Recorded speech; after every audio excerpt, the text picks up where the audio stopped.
Programs on campus. Yeah.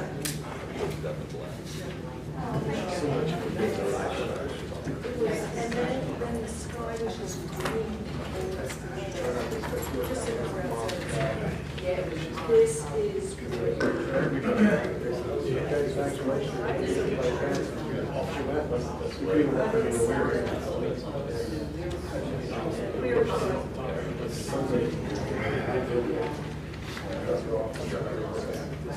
Oh, okay.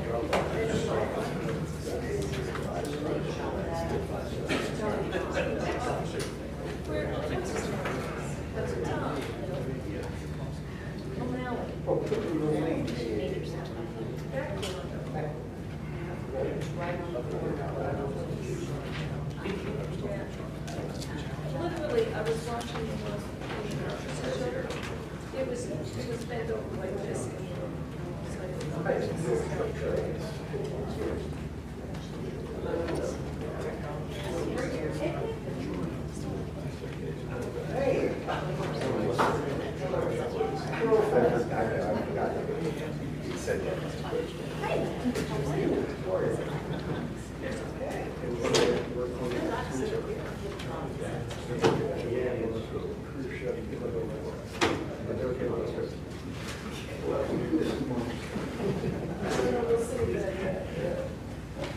Tonight's concert was pretty good. Second.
Good evening, everybody, and welcome to the July 2nd, 2024 West Goshen Township Board of Supervisors meeting. We will begin our meeting tonight with the Pledge of Allegiance, if you could please rise. Allegiance to the flag of the United States of America, and to the republic for which it stands, one nation, under God, indivisible, with liberty and justice for all. Just two announcements before we begin. There are extra copies of the agenda in the back of the room if anybody would like one. And also you may be audio and video recorded by third parties. We are also streaming live on our YouTube channel right now. We will begin the meeting with public comment. This is a period of comment for anything that is not on tonight's agenda, so anything that you don't see listed here. Does anybody have a public comment about something that's not on the agenda tonight? Yes, Mr. Crum, come on up. Please, yeah. Just state your name. My name is Travis Crum, resident of 9 Rotown Avenue. My business here tonight was regarding the sewer backup at Parkway Shopping Center on March 23rd. My house was impacted. To just give you a little background, I've been going through a kind of claim process with my insurer, and they've gone through subrogation with the township's insurer. I've been fully paid out with the exception of my deductible. Since my insurance is not able to recover the cost of the claim from the township's insurer because of the township's immunity to the by state law, I was reimbursed with the exception of my deductible, which was about $1,000, more exactly $1,000. I've been discussing ways with Chris Bayshore to address that. He did, to his credit, he recommended filing a small claim in district court, but I just came here tonight to ask directly the township would reimburse me for that $1,000 for the bill. So I didn't have to go to the court to do that. Thank you for your request. I don't know, what does the board think? Is this something that we can do? I guess it's just up to our discretion, right? What have we done in the past with claims like this? I mean, this won't be the first time this has ever happened to a resident of the township with a sewer or some other problem. Where there was unforeseen notice, yes. So this was a situation where there was, the decision of the township insurance company was there was a situation where there was no advance notice to the township. There was a freak accident that occurred.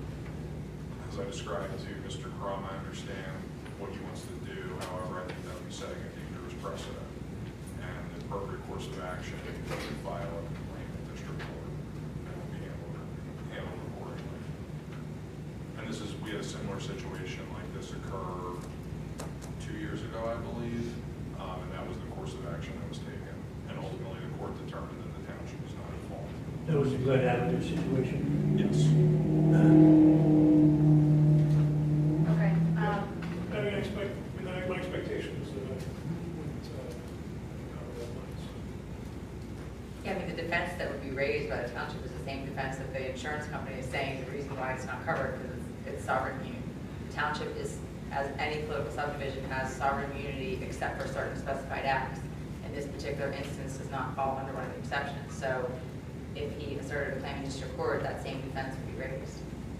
So it's more just a policy decision on if the board, despite the fact that the law provides sovereign immunity, feels that the township should be reimbursing this gentleman or any other property owners for that matter with these types of situations where there's an incident in the sewer line the township is not aware of. There was nothing, the township could not be held to be negligent because there was no advance notice that there was an issue with the line. Had we known about it and failed to take appropriate action to prevent damage to somebody else, that's a different story. Then we would be, the exception would not apply, we would be negligent. Yeah, so Mr. Crum, I mean, as you just heard, Yeah, this is not a personal decision, and I understand what our manager is saying. I think that there are these kinds of incidents happen, and it would be setting a precedent going forward for anybody and everybody thinking you don't want to do that. Yep. Okay. So Thank you. I apologize. All right, thanks. Any other public comment? Yes, sir.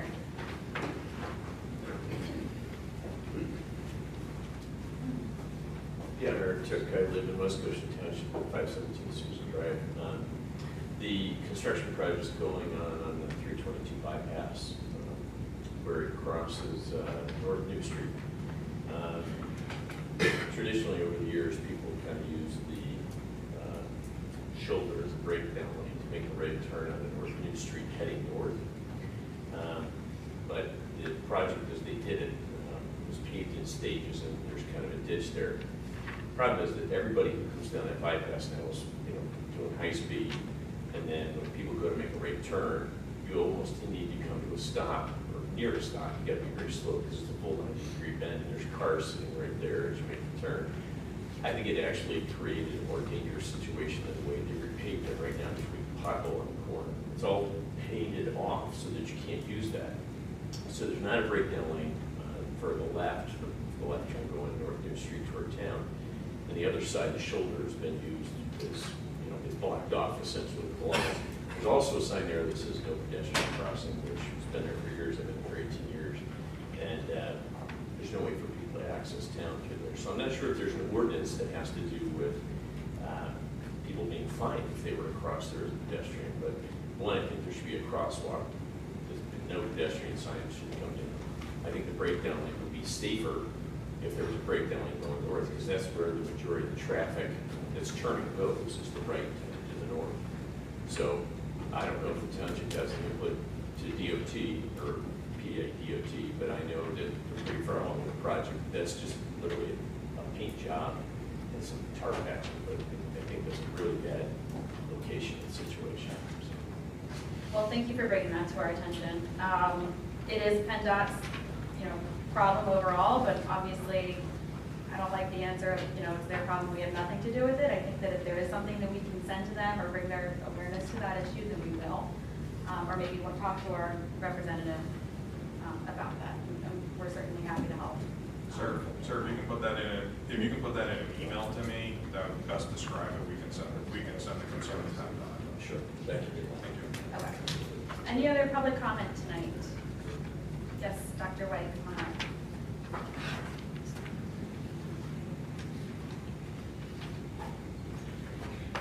Good evening, Doug White, West Goshen Township, on later than just happy 4th of July to everyone.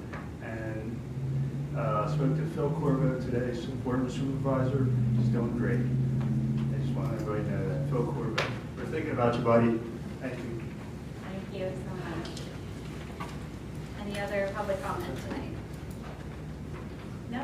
Okay, so we will move on to our first agenda item, action item for tonight, which is item number 4, the discussion and possible approval of resolution number 21-2024, granting preliminary final subdivision and land development approval for Metallurgical Products Company for the consolidation of 3 existing lots and construction of associated improvements at 810 Lincoln Avenue. And I'm going to turn this over to our engineer, Brian Kolakowski, to introduce. Thank you, Ashley. Before you tonight is the 810 Lincoln Avenue project. With us tonight is Alex Moody, the engineer, and also Representative Metallurgical Associates to answer any questions regarding the project. The project as proposed is to add a small building to the rear of the existing manufacturing facility, add parking along Lincoln Avenue, and they're adding a laydown area in concrete and reconfiguring and putting in a new crossing. The existing driveway is currently here that crosses the stream. They're providing compliant stormwater for the parking area, just off the parking area. That's going to have infiltration, provide all required stormwater improvements. They've obtained their DEP permit for the stream crossing, which you see right here. They can answer any questions about what the project's for, but they've complied with the ordinance. In my letter dated June 4th. June 4th, I had a couple of minor comments about adding to the plan for signature at the end of the project. They're going to comply with all those, and they're before you tonight for a recommendation of approval. Kristen has drafted the resolution, which has the conditions in it. Conditions, they also have one requested waiver, which is to allow the project to go to the final, which I think oppose. They're objective, so that's where we're at tonight. Okay, thank you very much. Does the board have any questions for the developers or Brian? I was wondering where the delineated wetlands is on that property. And is that going to be anywhere near the stormwater engineering practices or construction? these black dots you see right here are the delineated wetlands, and they're allowed to disturb that area by the DEP permit Oh, for the stream crossing. for the stream crossing. Yeah, so they have, this crossing you see right here, these two black lines is the new stream crossing that they have a permit from DEP to install. Are there any, what are the stormwater controls on the site now? Are there any? Alex, can you answer that question? Because I can't. Is there any existing stormwater facilities on the site for rate, water control? And infiltration control, I do not believe so. So this would be quite an improvement? Yes, and it's taking some of the drainage that comes off of Lincoln and down through the property, and I'll reroute it through the basin and then down the property. Okay. So what is the size, what's the sizing basis of the basin? What's the design basis? How much impervious surface, how have you designed it? It was designed for the proposed impervious surface, as well as a larger drainage area across the street that runs across Lincoln Ave down through the property. So in terms of, is it just a new impervious surface you've sized it for, or is it, No, it's sized for existing impervious from offsite plus the new. so how much of offsite impervious surface? I'm just trying to get a kind of feel for, I don't have that number on me, but it's a couple acres that are across the street. and it's sized to handle runoff from those 2 acres that are impervious today? Correct. Okay. Yeah, our ordinance requires that they safely convey that storm through their system. The infiltration volume requirement based upon their new purpose On that impervious surface, where's the 3,300 square foot pad, concrete pad that you're proposing here? Should be just to the south of the new building.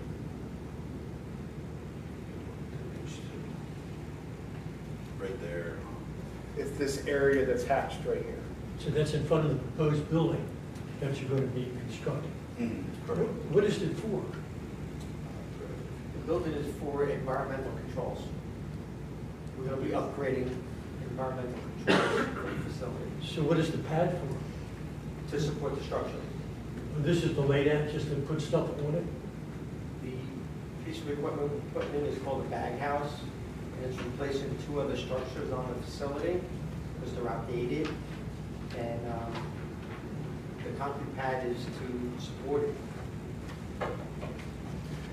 And how is it going to be drained? I mean, how's stormwater, when it hits that impervious surface, where does it go? It'll filter down into a biofilter that's being replaced. So it's going to go from further downstream and they're going to move it up below the proposed pad. That way it protects them all.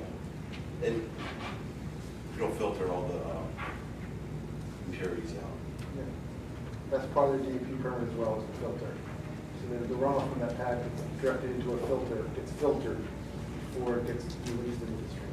Is that a carbon filtration system? Don't know, it's part of their permit approval.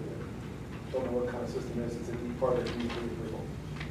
I'm not involved in it. Oh, so the DOP approved it and they're going to oversee it? Is that how Yes. it works? Yes. Do you know what the percentage of impervious is now and what it will be after the design construction? I don't have it written down, but Brian, if you go to the first page. Yeah, it should chart.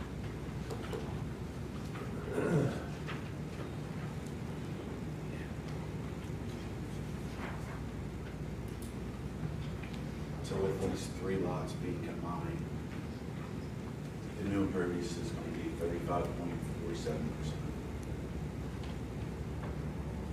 And now we're probably like at 10% or 13, looks like. It's 12 on one and 1 on another. Looks about 13.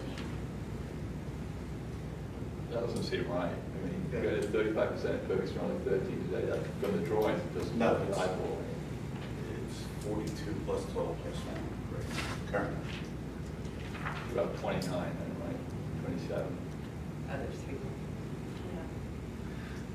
It's actually decreasing total overall, I guess impervious coverage for the lot. Because it's 42. Yeah. Their max paved permitted surface is 65%, they're proposing 22, their max lot coverage, which is building, is 60, and they're proposing 35. And their green space, they require to have 20, they're proposing 64. Just just want to go back to this new detention infiltration basin here. So none of the new impervious surface is routed to it. It's really specifically to capture this 2-acre stormwater coming across Lincoln Avenue to this property. It is capturing the new parking area. The parking at the front of the property. Correct. Okay, But so the other but the new baghouse structure, that area, the new building is not going to route. They explain how that's handled. So the infiltration for that, this runoff today, is you've got a green space there. You've got trees, mature trees. There's some absorption capacity, whatever's coming in.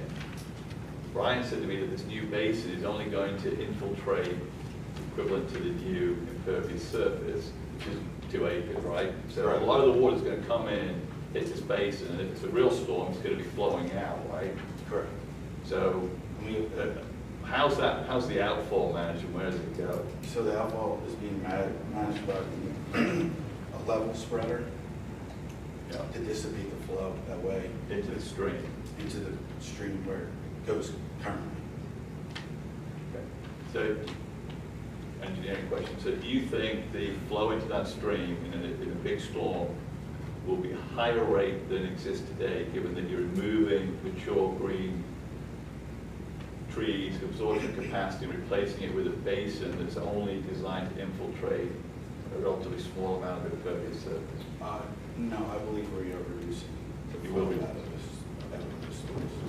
Yes, I agree. All right, thanks. Thank you. Well, just following up from that, they're removing some trees for the basin area. Any other areas where trees are going to be removed? No, but we are replacing trees. We are planting 7 now. Yeah, do you have a landscape plan here? I didn't see that on The the, last page on the plan, so. on the list of the sketches that we got. So are you going to, how many trees are you going to replace? I believe it's 7. Here's the Big list of ones. plantation. 2, 3, 4, 5, 6, 7. Okay, right. Yeah, there's 9 trees on the plan. Up around. Are the trees native? Yes, they are. Red maple and green giant. And also shrubs, you're putting on, 24 Yeah, shrubs. shrubs too. Kind of act as a buffer between Lincoln and the parking area. Does somebody want to make a motion to approve resolution 21-2024? I'll make that motion. I'll second. Is there any public comment on this motion? Okay. Can I just ask a quick question? Yes. I mean, what type of meteorological products are done by this company? Metallurgical products company produces copper alloys for the copper tubing industry. I just have one last question for you, sir. So this new baghouse, what improvement in the discharge air quality do you expect? What is being removed, particulate to a finer degree? What is the benefit of the new baghouse? Primarily to replace the agent units that we have, and we're increasing the capacity of the airflow inside the plant to improve the working conditions for the employees. Okay, will it filter to a smaller micron size than exists today? The efficiency is probably 99.9% of this type of equipment. It's state of the art. Question? Yes. What stream does it go into? That says Goose Creek, right? Goose Creek. Okay. We have a motion and a second. All in favor, please say aye. Aye. All opposed? Hearing none, motion carries 5-0. Thank you. Thank you.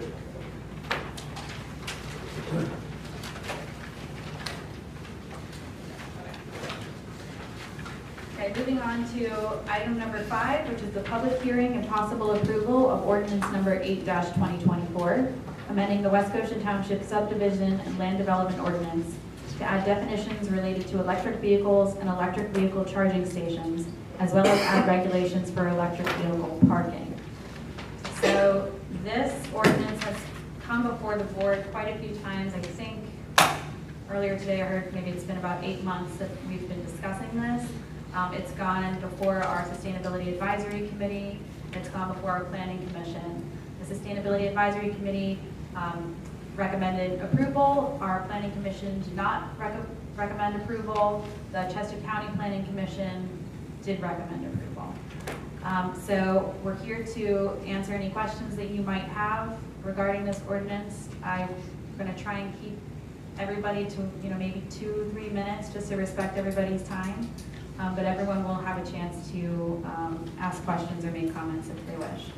Is there anything that our solicitor would like to say? Sure, I just want to make sure that the minutes reflect that we followed the state law before we hold a public hearing to consider an amendment to the SAUDA. So I just want, and I'll hand these exhibits so that they're in the township file. But we did have to advertise tonight's hearing in the Daily Local News, and this was advertised on June 18th and June 25th. The state law that we have to follow when we amend the subdivision ordinance is called the Municipalities Planning Code, and so the procedures that we follow, I'm showing that we've done those specific procedures, and therefore we're lawfully bringing this before the board. The second thing is because we only do a summary ad in the paper, I send a copy of the ordinance for public inspection to the Chester County Law Library as well as the Daily Local, and it's also available for public inspection at the township.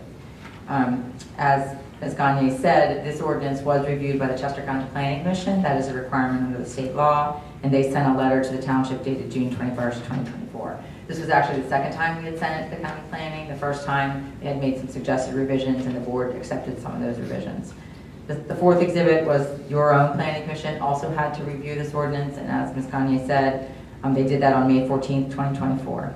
And then finally, the draft minutes from their meeting on June 11th, 2024 as well. So those just to demonstrate that we did follow whatever the MPC requires for this to come to a public hearing before the board. And one last thing I do want to point out before we get into the discussion is that the reason that we decided to make this amendment to our subdivision and land development ordinance is because it gives the opportunity for the board to grant waivers to anybody who comes before us requesting relief from this amendment. And so I just wanted you to be aware of that before the discussion begins. Is there anything that anyone from the board would like to say before we begin?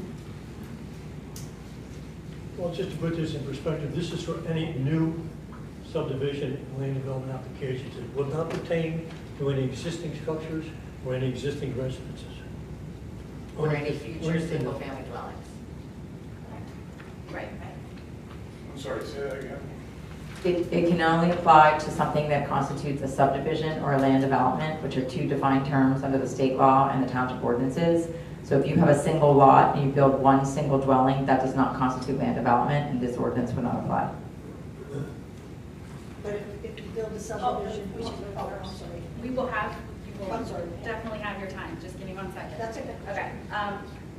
Does somebody on the board want to make a motion for adoption of resolution number, ordinance number 8-2024 for electric vehicle charging stations? I'll make that motion. I will second that motion. Okay. And now is our opportunity for public comment. So, ma'am, since you spoke, would you like to stand up and say your name for the record? Hi, Marie Baglivo. I live in West Goshen. So are you saying if I find a little half a lot acre and I want to build my own house on it, I don't have to put the electric charging stuff in it? But if I want to buy a house in a new division with townhouse community, do I have to do it? No. No. So exactly who has to, who are you saying is going to be mandated? I don't understand. Who's going to be mandated to have to do this? I'm going to defer to our manager to explain this. So essentially it would be anything that falls under the subdivision and land development process. For example, if you have a 7-lot subdivision that's constructing 7 single-family homes, those 7 homes are only going to have to provide a conduit for a raceway. They don't have to actually install a charging station. If you're doing a commercial redevelopment or development of a site, it's based on the percentage of parking that you have to install. So to your example of a single-family home on like a half-an-acre lot, that would not meet the definition of land development under either the state law or under the township subdivision land development ordinance, so it would be subject to this. Just to clarify that, it would not be if it was a subdivision and falls under that category, it would not be the individual homeowners, it would be the developer that would be required to put the conduits in, not the individual property owner. So basically, in any residential scenario, no buyer will be mandated to pay 1 penny of anything for this. Correct. Is that what, that doesn't matter? Any residential scenario, whatever it is, No one will have to pay any money.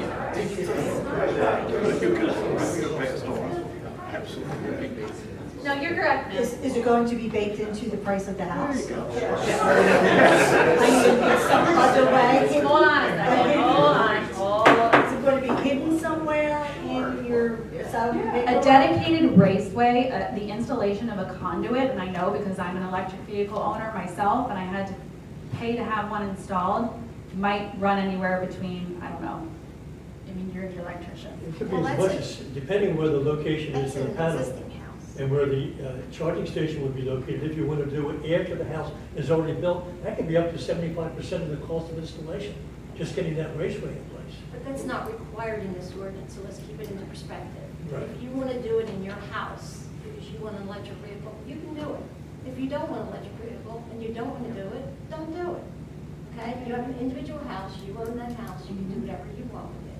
But if a developer is building certain structures within the definition, a certain amount of structures, the developer will be required to put in the conduit only.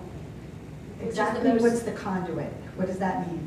It is the tubing that you run the electricity. Like under the ground or something? Yeah, it would be like in the ceiling or the walls. In the house, but, There's no wiring, no wiring whatsoever. and no homeowner has to pay anything?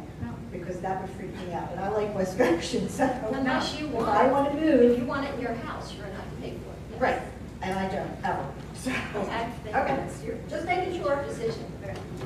Any other public comment or questions? Yes, Mr. Golden?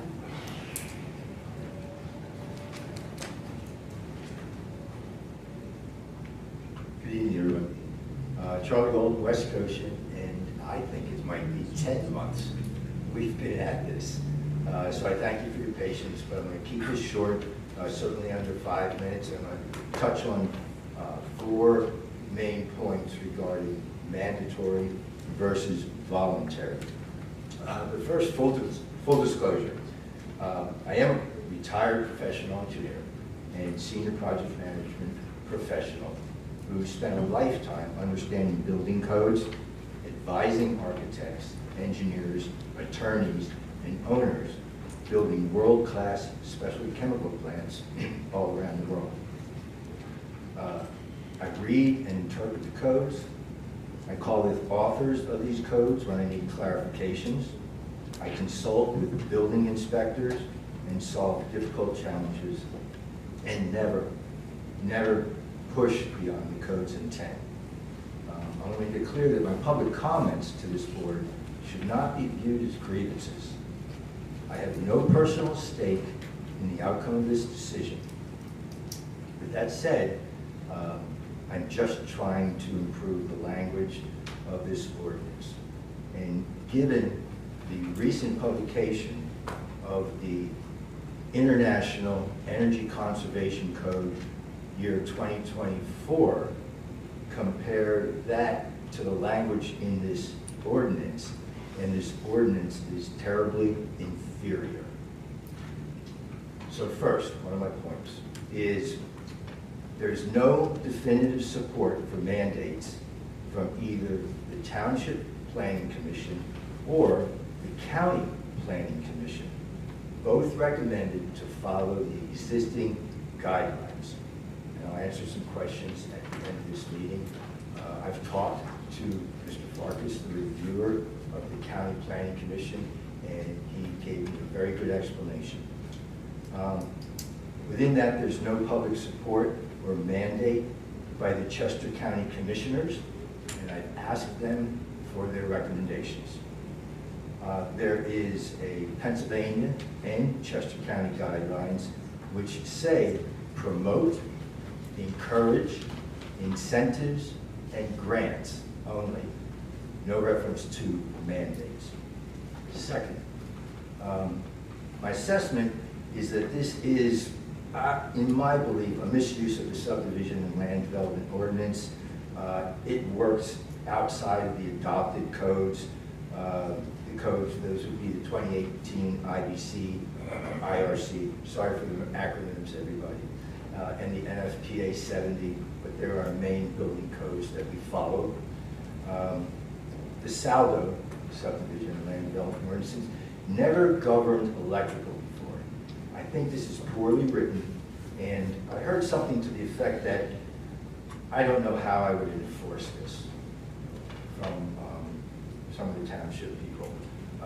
My response to the West Goshen Planning Commission request, I offered to publish a white paper based on their comment that this ordinance was vague and they didn't even know how to really consider it.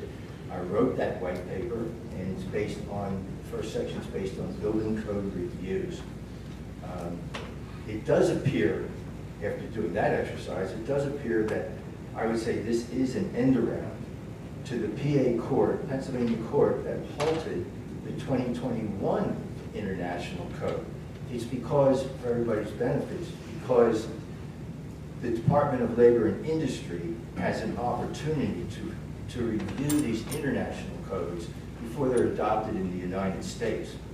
And it was clear to the Pennsylvania Commonwealth Court that that was denied by the Department of Labor and Industry. Since that time, neither the Department of Labor and Industry or any entity has tried to resolve that court stay and do anything about it. And now here we are this year, and they've republished the 2021 code into 2024 code. And coincidentally enough, I'm not alone on this subject. In order to publish the 2024 IECC, they removed mandates for the electrical vehicle charging station equipment and put it back, by understanding, put it back in the non-mandatory appendices. Meaning, they could not resolve their differences for 3 years. They, for expediency, have to push something out in 2024. We're still using the 2018 code partly because of this issue. So in order to do that, they rescinded the mandatory part of electric vehicle stations. One more minute, okay? Sure. So the big thing is in our ordinance is the use of the word shall. Shall means you should do it. And as Chair Gagnon asked, they wanted the board to have a case-by-case empowerment. I think that violates the most single important principle of why all these codes are wrapped together. That's uniformity. If we allow our township to break that uniformity, builders don't know how to predict what their costs are. They can't predict, do you want it or don't you want it? But if they're forced to charge for it, and it's a case-by-case, it just doesn't work. So lastly,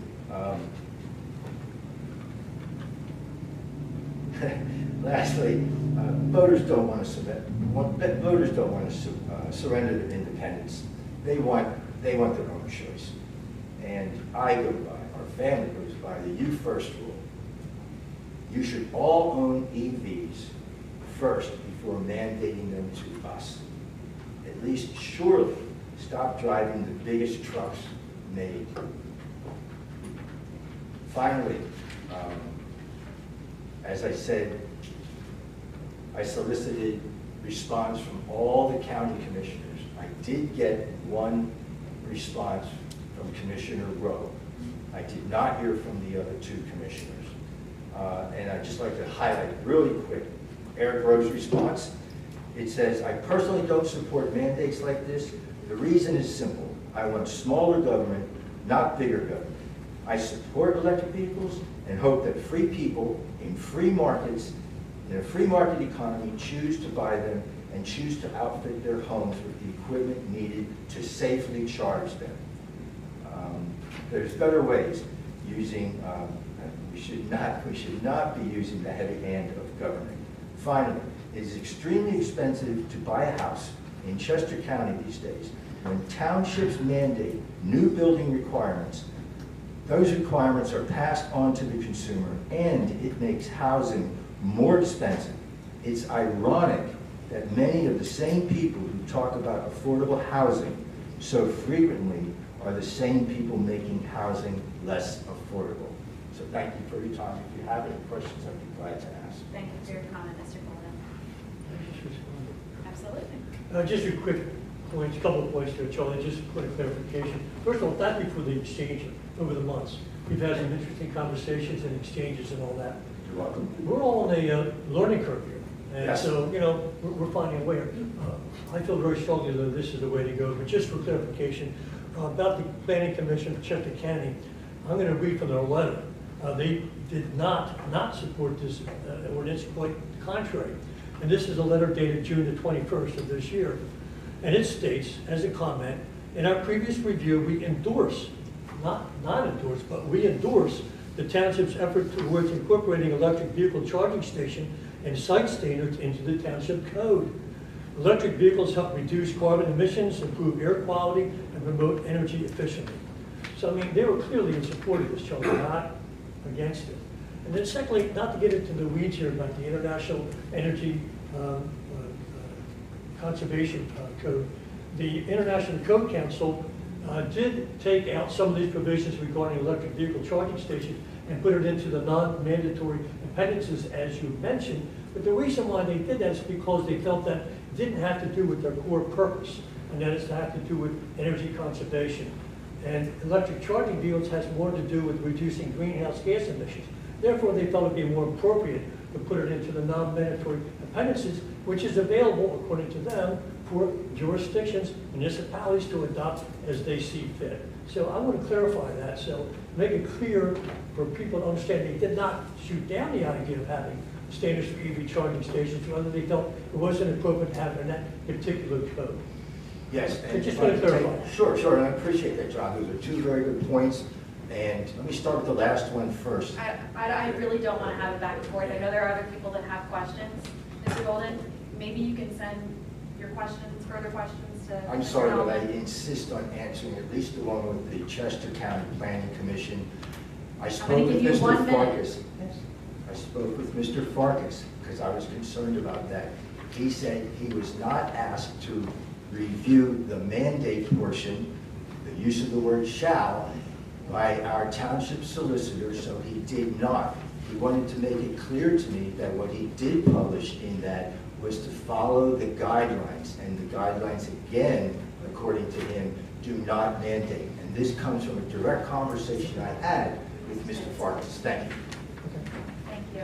I had no conversations with Mr. Farkas. I sent the ordinance the way I'm required to do by an Act 247 form, so he reviewed the entire ordinance with the language as it's drafted. I had no separate conversations with him or anybody at the county planning commission. And Madam Chair, we never request that the County Planning Commission review any specific language, just the ordinance that's presented to them is required by the state law. Okay, thank you very much. Yes, sir. Can I speak? Yes.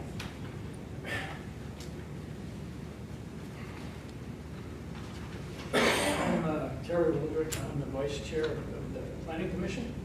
And I was in opposition with the majority. I believe it was 5-2.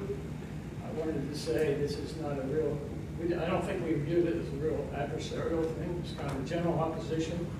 However, it was firm in that we felt that while we were very much in favor of EVs and EV charging stations, we did not think that it should be, we thought that it should be a private market decision.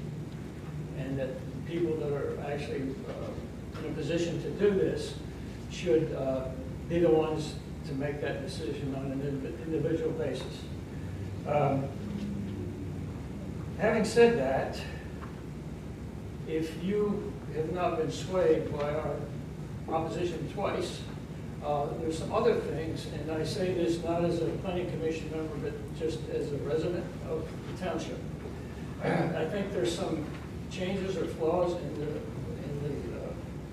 regulation as it's written.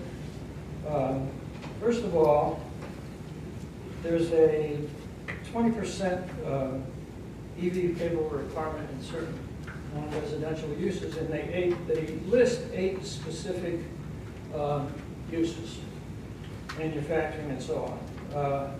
They've left out some that would seem obvious to me, and I don't know the distinction. For instance, parking garages, private parking lots. I don't know if there's any in the township, but there's certainly in the borough. They list colleges and universities, but not high schools, middle schools, elementary schools, private schools. Or churches, where people are required to park for extended periods of time. And if you brainstorm it, you can get more. And I just don't know the distinction between some of these that I've listed and the ones that are actually in the ordinance. Another matter, it's the ordinance is silent on whether EV parking spaces are count toward the required minimum parking spaces. You know, the board did discuss this, but it was inconclusive. I think maybe it should be explicit in the ordinance.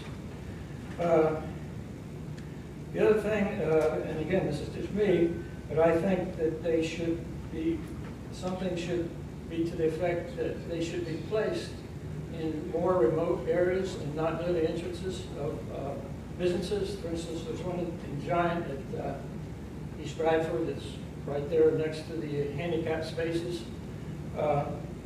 And somewhat related to that is that in the ordinance it says I'm not quoting directly, but all EV parking spaces are to be reserved for EVs. So, but it doesn't say they have to be actively charging. So they could just be convenient parking spaces. You have an EV, I've got a premium parking space there. And I don't have, and the other thing that would prevent someone that really wants to charge it from using it. So I think that's obvious. And then the other thing, I just sort of thought of this on the way. What if a business is not under renovation where it would come under this salvo provision? It just wants to install one EV station.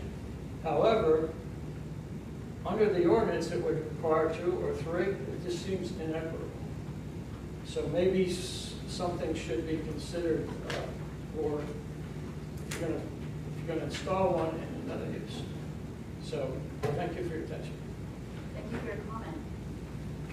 Does the board have any comments or? Okay.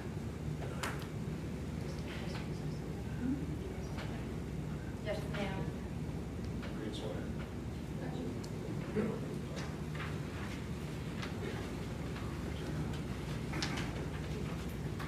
Hi, my name is Bonnie Ziola, and I live in West Goshen. And I just have some questions about this. The question is, why would you have an ordinance on something if it's supposed to be that good? I'm all for electric vehicles, but my feeling is if you build it, they will come. So if businesses feel it's advantageous to their business, they will put them in. As long as I have a choice to buy a gas-powered car or an EV, whether I buy a house in a development or not, I shouldn't have to deal with that if I don't want to. If I want to install it, I'll put it in. I wonder why, and maybe you have, I don't know, but why the township doesn't take some ownership and install and own and get revenue from having charging stations on private grounds, your parking lot here, other municipal places, other schools where the township will make the money on it, rather than force people who might not want it. If contractors think it's so advantageous that people will want to buy homes with this, I think they will do it. So it's not that I think that EVs are wrong or charging stations are wrong. I don't. I think they are great if you want one. So I don't see the value in an ordinance, because I think when you force something on people, it just isn't right. And this is a nation of freedom, and we should have the choice. if we want it. And if the builder thinks it's of value, and if he misses out on the opportunity, that's up to him. You know, we know that being clean is important. We don't make an ordinance to have a washing machine. You can have a choice to have a washing machine or not. And I think it's the same with EVs, and I thank you. That's just my opinion. Thank you. What if your washing machine required a very special cable to be able to hook it up to? So when washing machines were first invented, people were afraid of them, and they didn't use them.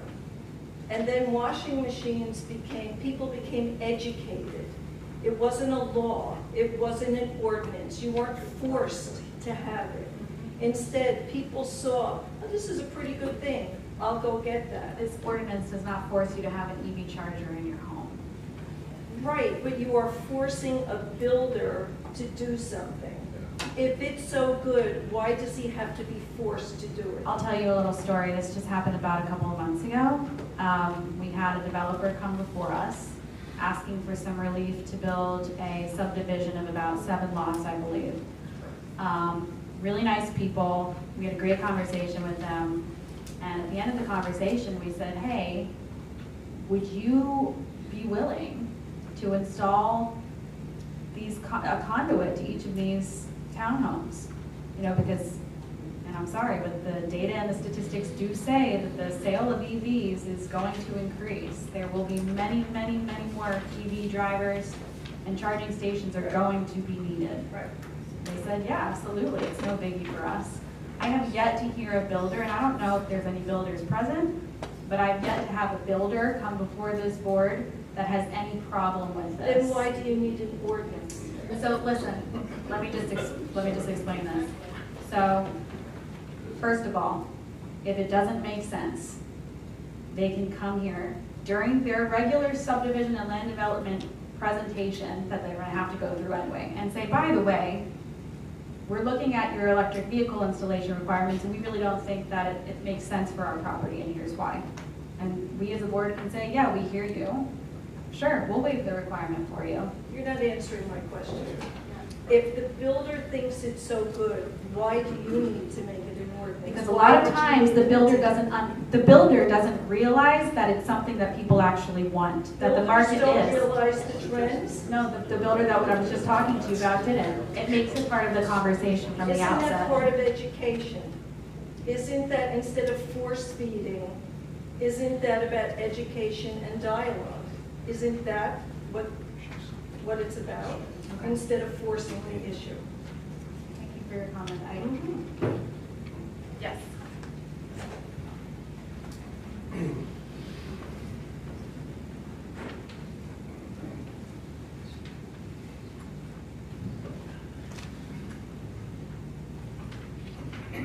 My name is Laura Barsky, and I'm a West Goshen resident. So I'm just trying, this is my first meeting, so bear with me. I just wanted to understand, or use an example. So across the street from me is a development, it's Greystone, probably about between 400 and 500 houses. 598. Oh my God. Not all built yet, not all built yet. So no, I used to look across at an empty lot, and now I can see a roof, you know, like I can practically reach it. And thank you in advance for not having an entry on Green Hill Road. Anyway, that was probably one of the biggest developments we've had, is it not?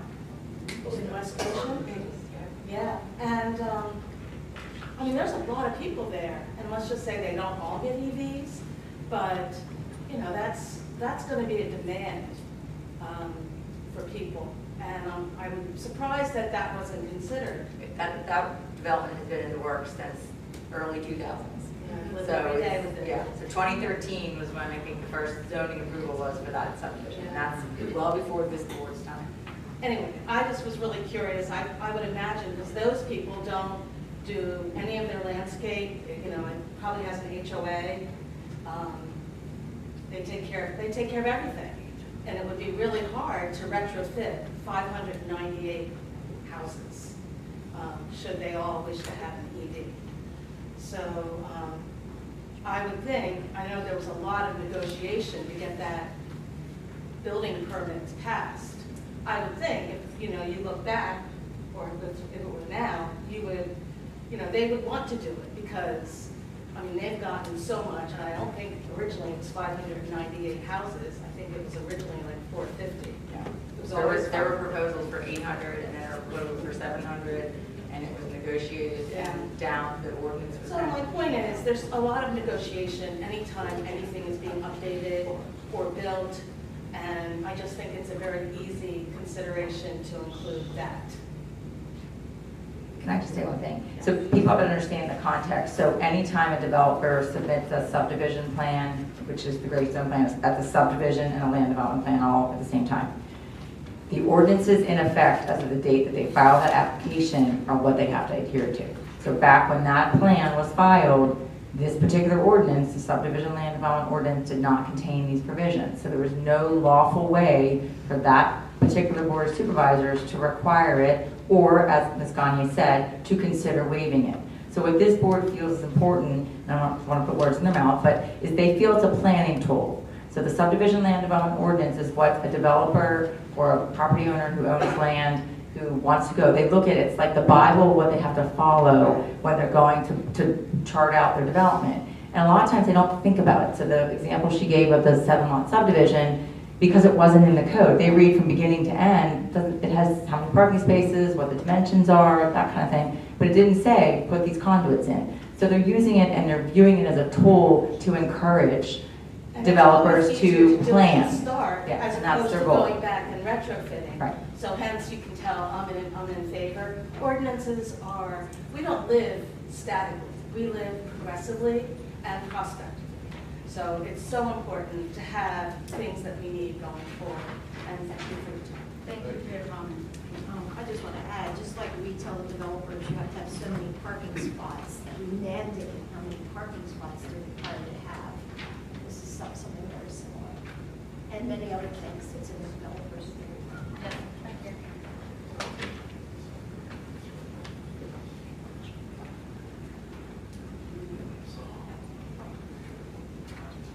I would like to thank the board for being forward-thinking on this. Just as the lady before said, who came up before me said, yeah, it's going to be a lot more expensive to retrofit. And the truth of the matter is, this is where things are going. This is where the market's going over the next couple of years. We need to think ahead. Can't be Luddites. Can't be stuck in the past. And I feel like what happens a lot of times in these types of meetings, and I've been to several planning meetings, a handful of people will show up for ideological reasons and kind of misdirect the public, make them think that there's some sort of broad mandate that's going to happen to every single house. Think their hair is on fire, they're scared, and it's very, very misleading, and it's very, very unfortunate. And I'm glad that you guys are forward thinking about this. I hope that you will move forward with the ordinance. And as a person who lives in this township, I would like to see us go forward. Thank you. Thank you for your comment. Your name, sir, for the record? Andrew Husband. Thank you. Yes, sir.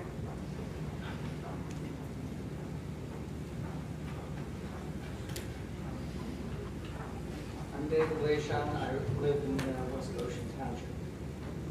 My concern has to do with EV charging stations inside buildings.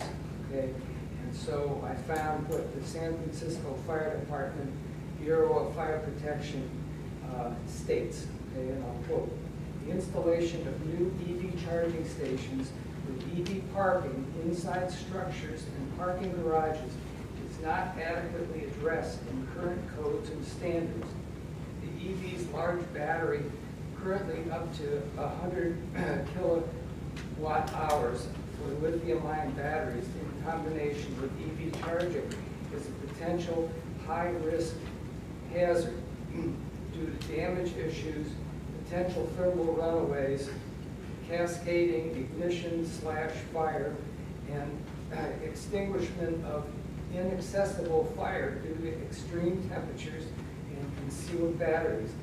The EV charging in enclosed space or structure significantly increases the fire safety hazards to a building occupant, the structure, adjacent vehicles, and fire responders, unquote. So I think EV technology is in its infancy and more study is needed to make it safe. Thank you for your comment. Just a comment responding to, thank you, sir, for your comment.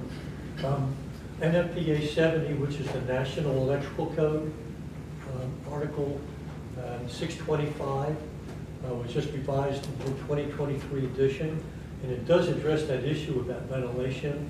And basically what they do is they leave it up to the manufacturer to determine whether ventilation would be necessary in an enclosed environment as opposed to being located outside, like in a driveway. So that is an issue which is being addressed by the NFPA and also by the codes which the township requires developers to follow. Yes, back here.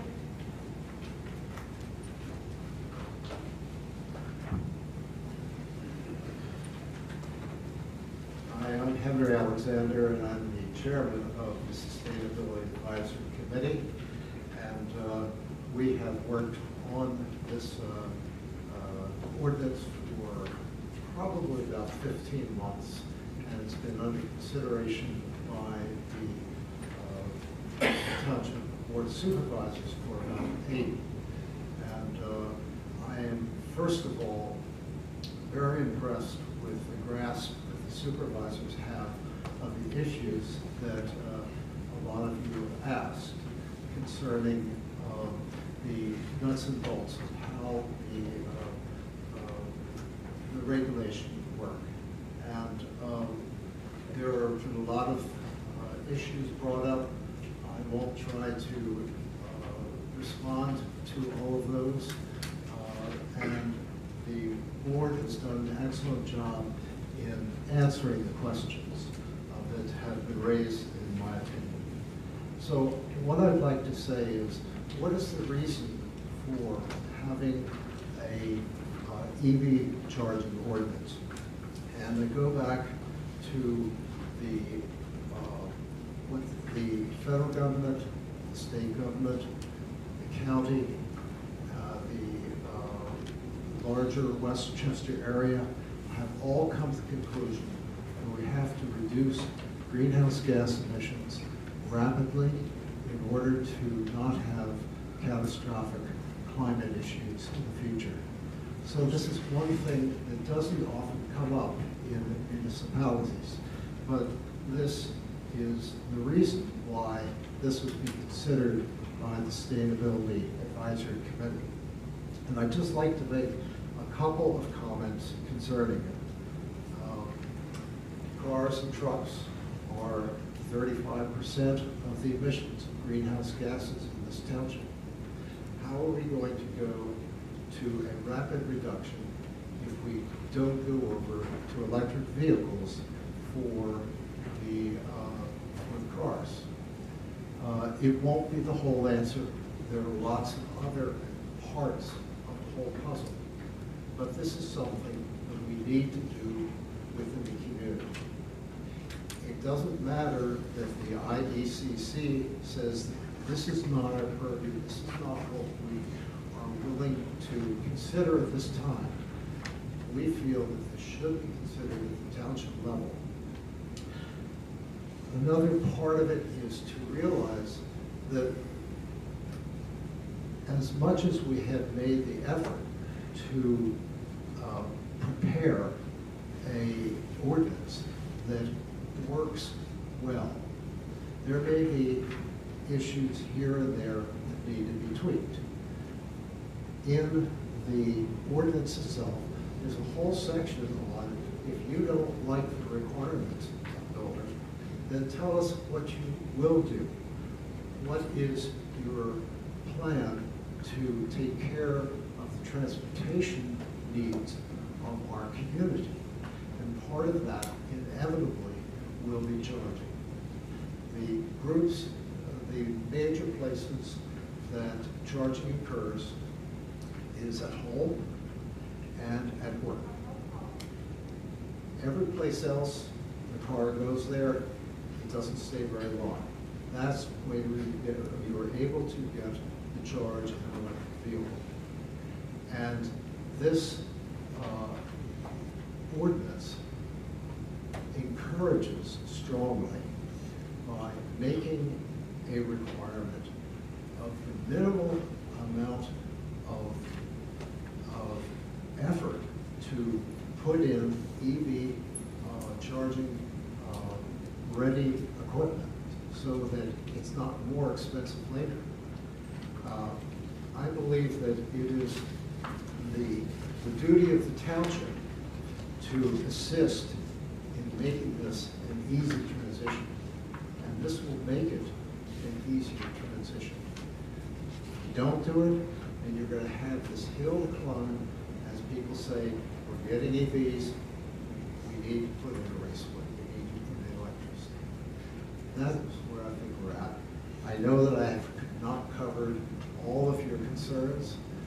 I don't have the time, and you don't have the time to listen to it. But that's the thinking that we have at the Sustainability Advisory Committee. Thank you. Thank you for your comment.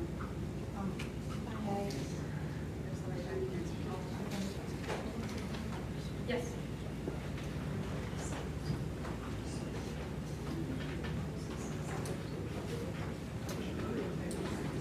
Hi, Stephen Johnston, I live here in West Goshen.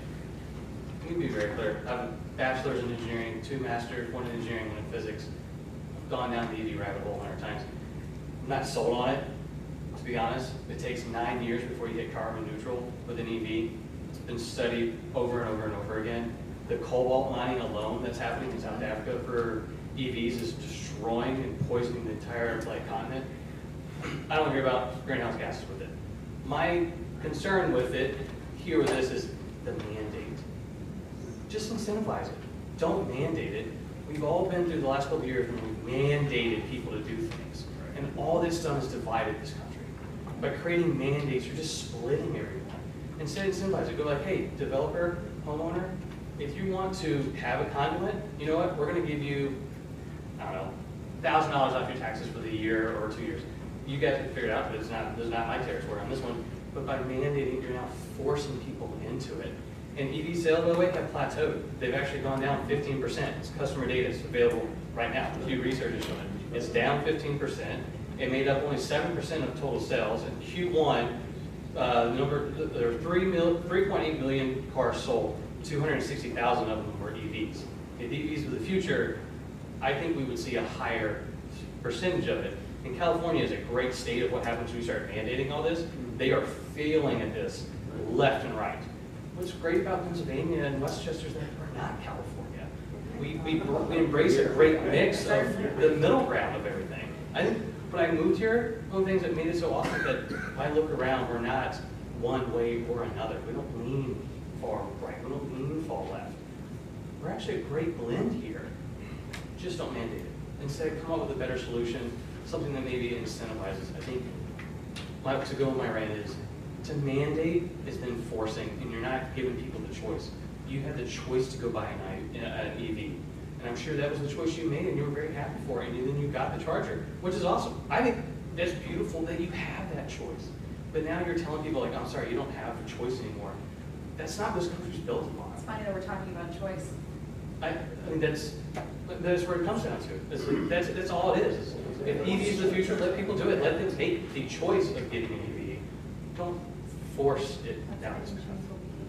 So, that's really good. Like I said, it's not that, I don't think the science is not. About choice, I do. Yeah, EVs are maybe the future, maybe they're not. It's hard to tell for me at the moment. I've done the travel, but again, it's choice. Don't force into it. Yes. That's all I ask. Okay. Any other comments? Yeah, again, I'm Marie Daglivo, and I question, because you talked about when you turn on the conduit, did you say they do go into the house? The developer will be putting something into the houses when they build it, or you didn't say that, you just said the ground. What did you say about that? A dedicated raceway conduit will be installed. I'm not a builder, so I don't know exactly how they're going to do that. Okay, so the only other comments that I would make is that When I built my house in Village of Shannon, it's a townhouse, I said I wanted a second floor laundry. And the builder said, there are no second floor laundries in the Village of Shannon.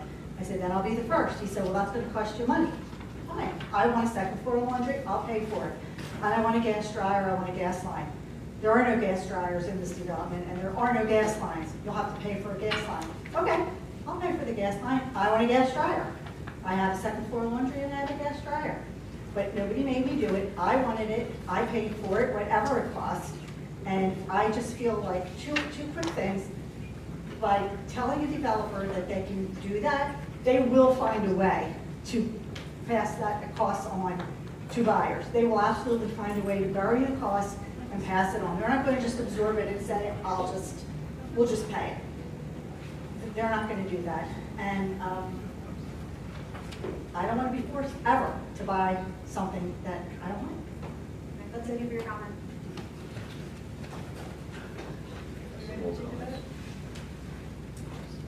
Yes. No, sorry. Gentleman behind you. No, she's the teacher. She'll tell you. Good evening, everyone. Scott DeLowe, West Goshen resident. I'm also a member of the Sustainability Advisory Committee. I won't go through some of the stats and stuff that Henry already talked about, but I will share a semi-personal story. I don't own an EV. One day I would like to own an EV, but we had an issue when we moved into our house. The electricity in the garage, it was a direct bury line, and it went bad. And they had to put brand new conduit in to redo the electricity to the garage. This is not necessarily for an EV, this is just to redo the electricity to the garage. They asked at the time, do you plan to install an EV charger at some point in the future? And I said, absolutely. They added one additional thing, which was a sub panel in the garage, but they just made the repair. That repair cost $3,000. The reason I'm telling you this is when you go and build your house, running that line, running that conduit up to the garage, and we're talking about an empty PVC pipe. That's what we're talking about. It's not a big expense when you go to build your house.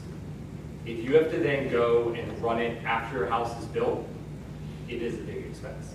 We went back and forth a lot on the committee trying to strike a balance. We don't predict the future. We can't say for sure that in 10 years, every single person will be driving an EV.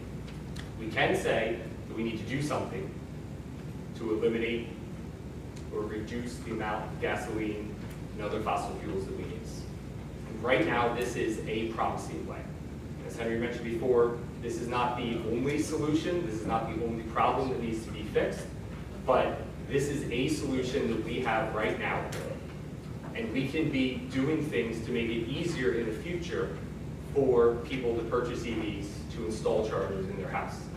And what we tried to strike a balance of was, we're not making anyone buy an EV, we're not making anyone install a charger in their home. We're just having the builders for new subdivisions, not renovations on your own house, not building a singular home, subdivisions, running a piece of PVC pipe out to the garage or some location where an EV would be charged. We felt that was a good balance. We felt that, that kind of, we know that a lot of people are not planning to get an EV, have hesitations about EVs, and that's totally fair, but we thought that struck a good balance. Something that was not a massive cost, it's actually a pretty minimal cost to the builder, and you're right, it probably will get passed on to the home buyer, but I think in the world we're living in right now, that additional cost is minimal compared to all the other skyrocketing costs we have related to new home construction. So we really did try and strike that balance. We really did, listen to people, talk to a number of groups. We were at the Planning Commission meeting about a month and a half ago, and we, made some revisions based upon what we got from that meeting. But I really do feel like this does strike a balance. This eliminates a potential future hurdle that a lot of people might have to go through, an additional $3,000 cost to have a charger for their electric vehicle put in their home. That is a barrier for a lot of people, and we need to be doing things to make it easier for people to make sustainable choices in their lives, and I think this is one that is not in any way, shape, or form a massive burden on anyone. Thank you. Thank you for your comment. Before you leave, can I ask you a question? Are you familiar with any other municipalities in Chester County or nearby that have something similar to this? Yes, so we actually started, Phoenixville was one of the first to do it, and that was part of what kind of generated a lot of this. The borough is looking at this. There are a few others. They adopted one. And they did adopt one. Are there others, Henry? I know there are a few others. I'm blanking on the top of my head what they are, but White Marsh Township, thank you, Chris. So this is being done in the area. West Goshen Township has always been a leader in this area, and I'd like to see them continue to be a leader in this area. Thank you for your comment. Good evening. My name is Philip Baglino. I live at 501 Court Circle. This is my I just want to say that I have been a builder and a developer in Pennsylvania. And also before that, I worked at the General State Authority on Harrisburg. To the spec, even the university, there was buildings the girls' dormitories. I had to give the approval to get bonds on those buildings. So I know what I'm talking about. And I've been to many, many variances, my lawyers, architects, and stuff like that. I built custom homes. I was in S Corporation in Pennsylvania, we built Builders Incorporated, BBI. But I'm emeritus now, I'm out of it. And well, the other thing is that I was asked, I know what conduits are, very familiar with that. Is there any eminent domain that is involved in that? Not at all? You don't have to cross somebody's property or? No. Not at all? Nope. Okay.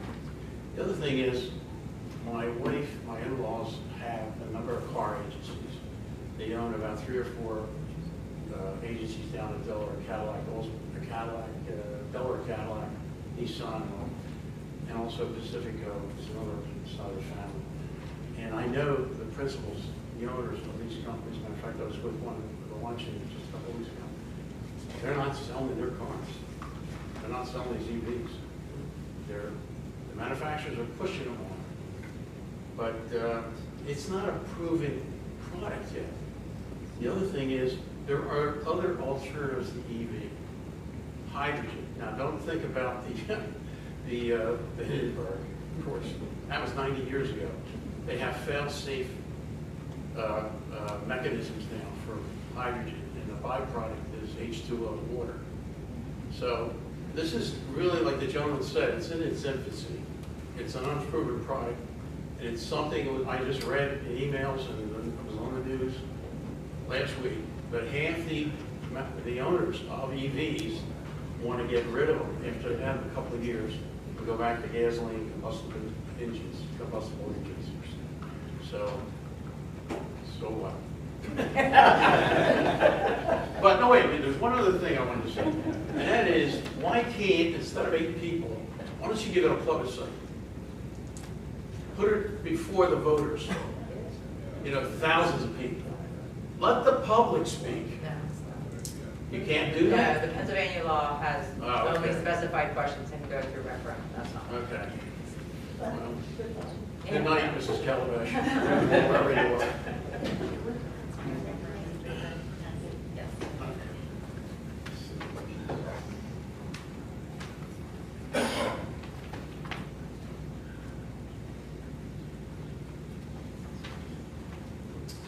Will Davis, I live in the township, West Goshen. Just a couple things. Just the impetus for this coming I heard Phoenixville, and just to be proposed at the time when the EV market is waning.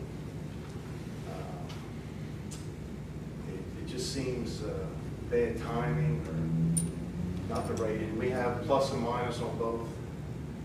It's just a food for thought. Is it just something you could table for now until things are proven out? We talked about the sustainability guys talked about going electric. I'm in the utility business, and if you don't want the oil or the gas, you have nuclear as your option. Now, there is solar, there is wind, but the sun goes down and the wind stops. It doesn't seem to be the right time. I just want to put for the board, is this the hill you want to die on for this? Just a comment. Thank you very much. Surely, thank you. Yes, sir.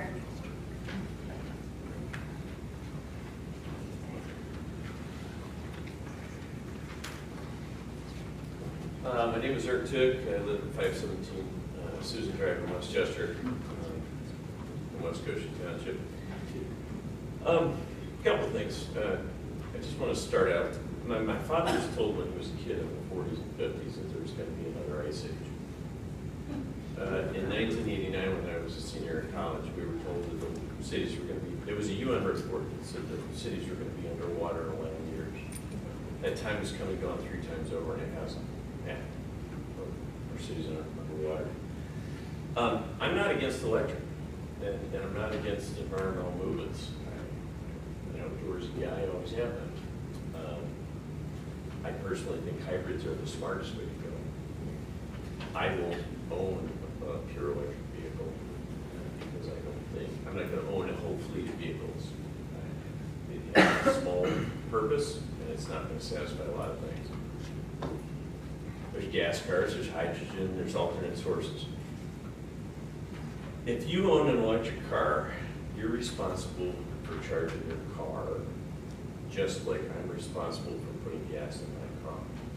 If my gas gets low and I run out of gas, that's my responsibility, it's not anybody else's. So what's my point? This ordinance is not just about running conduit. At least from what I can read. I had a house built in New Hampshire, and some of my neighbors put a Cat 5 conduit in it. And I didn't do that. I wish I had, because they looked for the like to run Cat 5 wiring. It would make my life easier. However, time has gone by, and technology has changed, and now we got Wi-Fi. And at the time I built the house, we didn't have Wi-Fi. So now I don't need Cat 5 conduit in the house. So as far as conduit goes, I think, personally, I think all houses should have conduit in them, or have conduit run for extra lines, because it sure as hell makes it easier later. It is a cost, and it is a choice. I had the choice to put the conduit in my house when I built it in New Hampshire, and I chose not to. Running conduit's pretty cheap. I mean, it is a cost, because you're gonna dig and you're gonna put in a line, but having the ability to run a line is great. So I'm not against that, but I'm not for the nanny state providing electricity to people who don't manage their own fuel supply. So the conduit is not the issue. I want to go to this ordinance for a minute. I find this very vague, the whole ordinance actually. I'm not sure how many people have gone through it. I'm not a civil engineer by trade, but that's what my degree is in. And I was on the planning board of a town in New Hampshire. And what we found out was that our zoning code, if it's not tight, it is subject to litigation.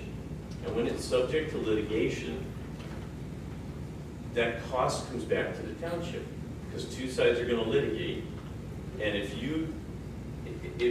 a planning board tells the builder they can't do something, or a council says they can't do something, but our zoning code doesn't specify tight enough, then they can litigate it. And if they do, we all bear the cost of that for someone saying, no, you can't. So I think the code needs to be tighter, to the point that a couple of people have made. A perfect example, I'm looking at this thing that says electrical vehicle standards. I'm in section 2. Electric, it goes to electric vehicle capable requirements. It says for any new non-essential development or redevelopment of the land uses set forth below, at least 20% or a minimum of 1 parking space, whichever is larger, shall be EV capable spaces for a minimum of a level 2 EVCS. Paragraph C starts out with the same exact verbiage, but it says, of the uses set forth, and same thing, of the uses set forth below, at least 10% of the parking spaces and no less than one shall be EVPS served by a minimum of level 2. So you've got 20% in one, you got 10% in the other. One is referring to EV capable, one is referring to EVPS. If I go to your definitions, electric vehicle parking space, it says any designated parking space that is provided to allow EV access and use of an EVCS. But your definition is not very clear because your electrical vehicle charging station, you've got level 1, you got 2, and you got 3. So this specifies level 2 in here, shall be EVPS service served by a minimum of level 2 EVCS connection, and that's 10%, and your previous paragraph says 20%. And it's talking about Paragraph capable. B is EV capable, and paragraph C is EV charging station installation. They're two different standards. EV capable is a separate defined term than an EVCS or an EVPS. So it's meant to be two different standards. So why? What is the purpose of making it EV capable versus an electrical vehicle charging station? Board's decision on how far they wanted to go with making things EV capable versus making See, if you're going to make it capable, the intention is that that could then be churned into a charging station, not just capable. So if one of them says 20% and the other one says 10%, that makes no sense. Because you're making it capable for 20%, but you're requiring it for 10%. So that for future expansion. But your future expansion is a lower percentage. No. EV capable, we're just putting the raceway. Yes. Okay, so let me go to the charging stations for a minute. Let's go into the electric vehicle charging station station and site standards. They will have a retractable cord or a place to hang the cord to connect sufficiently above the pedestrian service. The charging equipment must be located so as not to interfere with accessibility requirements. Sir, I'm going to give you another minute or two. Pedestals shall be designed to minimize potential damage, shall be protected from vehicle impacts by curbs. Who's going to pay for this? Who's going to pay for all this, and who pays for the electricity as it's coming out of the machine? So we're saying, again, I'm okay with the concept of conduit, but now this doesn't just talk about conduit, this talks about electric vehicle charging stations. So you're requiring electrical vehicle charging stations to be installed, level 2 at least, and then all of these other requirements. So all these new businesses or buildings, and again, as someone else pointed out, you have an incomprehensive list of buildings here. You don't include schools. You know, there's a lot of stuff not on here. Again, vagaries that are going to be subject to litigation. It's not vague, it's very clear which types of buildings, and those are all defined terms in the subdivision land development ordinance. Those were specific policy decisions of the board as to which new uses coming in, they felt people would be parking for great lengths of time, the vehicle would actually be able to be charged. So it wasn't random, it wasn't arbitrary, it was specific, chosen uses where the board thought through, and the sustainability committee thought through, where will people be parking for longer periods of time that they can actually charge their vehicle. And in those specific instances, which again are all defined terms in the ordinance in which this is being added to, only those uses are the ones for now. This is a living, breathing document that can be amended, it can be tweaked, it can be made better, it can learn from it. But once it's signed in, it's now law. That's right, and it can be modified and it can be changed, and as Ms. Gagne said at the beginning of the hearing, where this is specifically located in the subdivision land development ordinance has a provision to allow any developer to seek a modification or a waiver. That is something that happens on every land development application. Sure, that's true, but it says the applicant may propose alternative plans as part of its land development application demonstrating that a different amount of EV capable or installed EV charging station parking spaces is appropriate based on the particular land use proposed to be developed. So that's not really a waiver. No, there's a No, separate there's a section, separate I'm not section. relying upon this. Where one. is that section? It's in the subdivision ordinance, 7244, I believe. Yep. Okay, let me go to your, Sir. no, This is, I'm gonna go to your memorandum. we've permit. had many meetings about this, and you have been invited to all of them, David Public. That's For the okay, sake of I'm here everybody's tonight. time, for the sake of everybody's time, sir, I'm gonna have to ask you. I'm gonna ask to a question stop. about the I will memorandum. let you ask one more question. Okay. Right here, it was said tonight multiple times that this did not affect an already built home, and I'd like to understand this in your memo.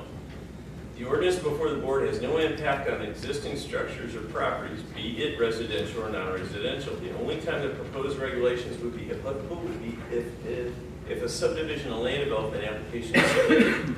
Item 3 under land development, the addition of any accessory building, including farm buildings, on a lot or lots subordinate to an existing principal on a lot. So if I was to build a 2-car garage or a barn in the back of my property, am I now subject to this because I have to submit a plan for land development? And why does it say existing? The improvement of one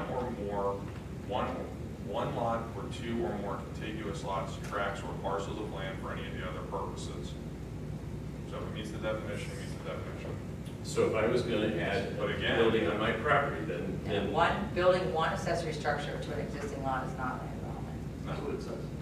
it says it in item Never, 3. never interpreted to require an accessory building on an existing lot, on a residential existing lot. Correct. Somebody wants to put a shed, somebody wants to build a detached garage, that is not something that's. Goes through the building permit process. Okay, And I'm only asking it because it's what it says. that definition comes directly from the code, and that's not how it's ever been interpreted. That definition comes Okay. directly from the subdivision. All I will say is this, as a closing. This better be tight, very tight, because it opens us up to litigation if it's not. And I told you I'm not against conduit. I don't like the charging stations at all, because there's too much cost involved, and who's gonna keep it up, and who's gonna be liable for it, and who's gonna pay for it once it's in there. Who's gonna pay for that? But from a standpoint of a zoning code, this is not very well written. This is not a zoning code. Thank you for your comment. What is this? Oh, this is an ordinance in zoning, is it No, it's not? not. It's in the It is not a subdivision zoning. and land development ordinance. Which is zoning. No, it's not. Okay, so No. so if somebody Thank you, submits, sir. Thank if you, someone sir. submits a Sir, plan. thank you. it I has to gave go you an through extra minute. approval. Sir, They have to get approval, if you, Sir, I'm sorry. and if it's Continue. not tight, but for a subdivision Sir. plan, they have to get approval, yes, right? you have an officer. I'm not kidding. Please take your seat. Please take your seat. It's a simple question. Is there any other public comment or question? Yes, sir. Just real quick, is there any way to adjust the language in the ordinance, adjusting it from making it a mandatory item to a requested item? May rather than shall. I mean, I tend to agree with the non-mandatory aspect of things and let the market push, because that's going to be the real driver of the need. I will speak for myself and not for the board, okay? I'm going to speak for myself to directly address your comment and many of the other comments that were made tonight. I have asked myself that exact question many, many times throughout this process of what makes the most sense, right? The market, I actually do think, will dictate where or how many charging stations go up, right? We see them happening already. We see that the Wawa has the Tesla charging stations. We see that Target has it in its parking lot. We see that grocery stores are putting them in their parking lots, right? I have no doubt in my mind that the market will do what the market does. And I'm not, again, speaking for myself, I'm not saying that we're trying to control that in any way, shape, or form. And having done this job now for about 5 years, and having seen a lot of developers come before the board, there is an opportunity for a discussion, not just about a conduit or an EV charger, but there's opportunity to ask for a lot of things. Sometimes it's, we'd like for them to put more trees in. Sometimes it's, hey, can you put a sidewalk in this development so that it can connect, so that these kids can cross the street safely. The whole point is that when they trigger the land development, it begins a conversation with the board. And like I said, and I only use the one example because really it's the only time we asked them directly if they would install the conduit, and they said, yeah, absolutely, no problem. What this really is meant to do, and I think what's going to end up happening, is that now when the developers who have not even thought really about installing these EV charging conduits, when they read what they're supposed to adhere to, and they see that, either they'll say, no way, and they'll come before us for a waiver and we can talk to them about it, or they'll just say, oh yeah, okay, yeah, check, check, check, and they'll just install it. That costs time and money for the developer, time for the board to consider. All I'm asking is if we could find a way to be less draconian. Well, if I could just say this, I mean, we've had multiple land development applications coming before the township, and I can think of one just as an example, you know, the Target. I'm sure everybody's passed by Fairleigh Pike and seen what's going on, and they got that ground all dug up. It would be such a simple matter at this time to throw conduit in the ground for some future EV charging station, but it's not going to happen. We asked them, we say, would you put some charging stations here as part of your development? That'd be a good idea. That's the end of it. So you draw some lines on a piece of paper, you know, on the land development plans, and that's as far as it goes, because we had no other leverage as a township. But that's a perfect spot to have some charging stations. I'm sure there will be sometime in the future, but that future is going to mean they're going to have to dig up their parking lot, and all that additional expense. That's their cost, let them do it. They're trying to invite the group of, if they're trying to be, you know, egalitarian to everybody and not restrictive in any way, they're going to invest that money. Well, you keep talking about choice. We're Yes. talking about new homes that are going to be built. So You have a choice. You have a choice when you purchase your home where you want to live, I assume. So when you go shopping for your new home, you can look at home A, which has a conduit already installed that might raise the home price by $1,000, or you can look at home B that doesn't and choose to live there. Everybody has a choice of what you would like to buy. This ordinance does not require a single person in this room to install a conduit or charging station in your home. Fact. And so when you make the choice to go house hunting and you make the choice to buy a house with a conduit, that is your choice. The conduit will be in that house.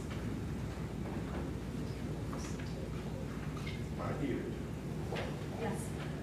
Well, I have a comment and a question. Sure. Can you come up, please? Makes it easier to say. My name's Karen Cook, I live in West Goshen. My comment, first of all, is I have mostly seen the charging station, EV spaces in shopping centers more often empty than with a charging car.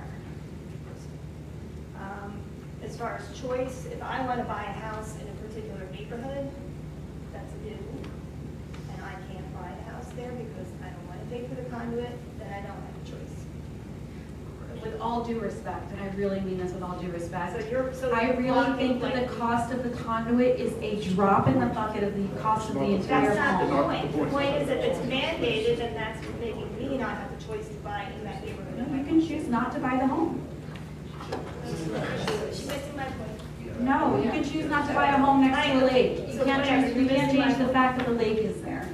Are you understanding my point? Okay, so my question is, at the beginning of all this, it was mentioned that the planning board, the planning commission did not approve of this decision. Did not recommend. Didn't recommend approval. So how often do you take something on that they haven't approved? How does that happen? Is there, like, can you think of a percentage of the amount of time? No, I can't think of a percentage of the amount of time So that we don't take a so recommendation. why this time did you take on this when you did not approve of it? Well, I don't want to speak for the board. I don't want to speak on behalf of the board. Anybody want to answer that question? I mean, I haven't said much today, so I think I just kind of share with you some thoughts. I mean, we've listened to a lot of input on this over the 8 months and worked with the SAC for 15 months. And the SAC recommended it, the Planning Commission did. We as a board listened to all the inputs that we have. And as Mr. DeLeon said, and Mr. Alexander, we've gone back and forth saying we don't, listen to resident input. Did we like the initial draft? There were some things in it that we said, no, we can't accept this. So, for example, originally it actually had part of the panel committed to providing a circuit with the garage. We said, no, we just want the conduit because we got the feedback. That's a step too far, and it would incur costs and degrade what the homeowner could do with it being purchased. So we listened to that. So we've gone back and forth, and we have taken the input. The board believes there is a benefit, and that this is really encouraging developers and builders of new homes to think about what a better future might be in terms of providing a more sustainable future, in this case, giving people an easy option to put in EV chargers at home, if they so desire. Believe me, that we've made the comment, and everybody knows it, it's a drop in the bucket. It's $250 to $750 kind of dollars to put this conduit in. We have other requirements on the saldo, stormwater management, landscaping, sidewalks. They are thousands of dollars, thousands and thousands of dollars. This is nothing compared to that. If you were to say to a builder, I want some money off because I didn't want that conduit installed, do you think he'd give you any? If he sold you the upgrade on the kitchen for $50,000, probably give you a couple $100 off the conduit. You're fighting something on a principle that doesn't really have a merit when it comes to a cost benefit. This is a benefit for a new homeowner moving to West Goshen, in the board's opinion, I think. So I've listened to them over the 8 months that we've had this.